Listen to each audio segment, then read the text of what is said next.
ગીર સોમનાથ જિલ્લાના વડામથક વેરાવળની જીઆઈડીસીમાં એક ફિશ કંપનીમાં એમોનિયા ગેસ લીકેજની ઘટના બનતા 40 જેટલા મજૂરોને ઝેરી અસર થતા દોડધામ મચી જવા પામી છે।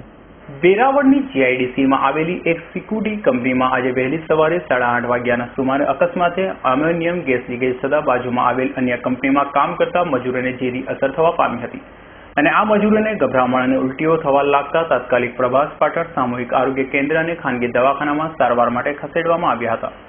આ ઘટનાની જાણ થતાં મામલતદાર અને પોલીસ અધિકારીઓ દવાખાને પહોંચી ગયા હતા।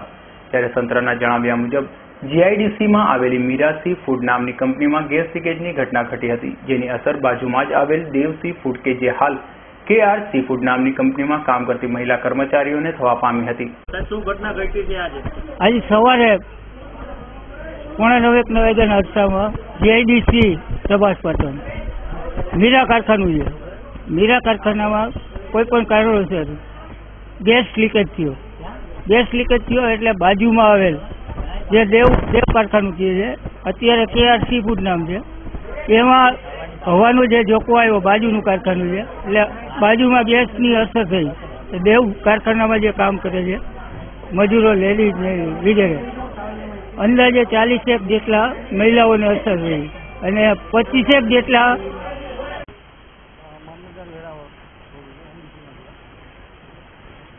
અમને પ્રાથમિક માહિતી મળી કે ભાઈ જીઆઈડીસીમાં ગેસ લીકેજ થયેલ એટલે અમે ત્યાં તપાસ કરવા મીરા નામની ફેક્ટરીમાં ગેસ લીકેજ થઈને અને બાજુની કંપનીમાં કામ કરતા કર્મચારીઓને ગેસની અસર થયેલ છે એટલે અમે તપાસ માટે નીકળ્યા। અમે તપાસ કરતા એવું જાણવા મળ્યું કે 25 છે ડૉક્ટર સાવલિયા સાહેબનો અને 15 છે એ CSC પાટણ।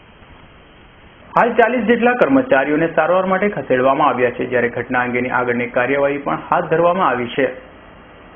દિનેશ ગામવાનો રિપોર્ટ S9 ન્યૂઝ વેરાવળ।